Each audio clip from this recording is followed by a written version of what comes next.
My school library was also a really important place, and my school librarian really she handpicked books that would really match the students' needs. And my mother died when I was young, and she knew just which books to give me to help me to really to grieve and to learn how to cope with such a serious problem like that. And when I wrote my first book, it came time to write the acknowledgments. And I thought to myself, well, who should I acknowledge? And I realized it was really the librarian in my life who hand chose the books for me. And so I acknowledged her in the book, and I hadn't talked to her in years because I had moved away from my hometown. So I called her up, I found her, and I called her up and I said, I don't think you'll remember me, but you really made me into a reader. And ever since then, I've talked with a lot of my old friends from my hometown, and whenever I say, didn't that librarian really turn you into a reader? They all agree. It was just a gift that she had, and she shared with all of us. So I don't think I would be here today if it wasn't for the library system.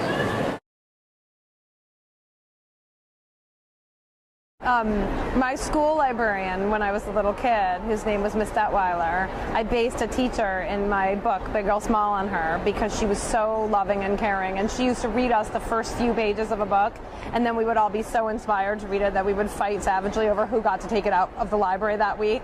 And my daughters, who go to Chicago's Nettlehurst Public School, love their library teacher, Miss Kupek. And they talk every time they have library class. That's the rose of their day at night when we play Rose and Thorn. The rose of your day is the best thing that happened all day, and it's invariably that they had library class with Miss Kupek.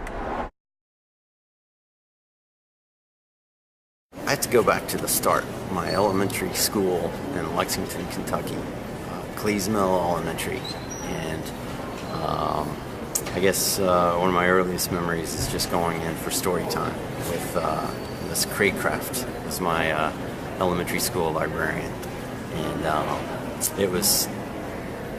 I was like a normal, typical boy who liked sports and all that stuff, but going to Miss Craycraft's story hour was sort of like almost as cool as going to gym class, because we would all sit around in the room, and she had such a warm way about her, and that just sticks with you for your life. Well, when I was a kid, my mom would take us to the library every summer. We had to get our books every week and read them. And I just read for entertainment. It didn't really cross my mind that it was something I was supposed to do to better myself. I just was reading mysteries, and there was a series that Alfred Hitchcock actually did, a kids mystery series. I thought he had written them, but I think he just sort of was the umbrella over them. I left to my high school librarian, in part because she was very mothering towards me, and I was a sucker for that. Oh wow, I think the library in my elementary school was probably the only place I felt comfortable other than the art room, and I would toggle between those two spots. Mrs. Walsh was my elementary school librarian, and she made school far more interesting for me than any standard teacher could, because she really just let me go and explore.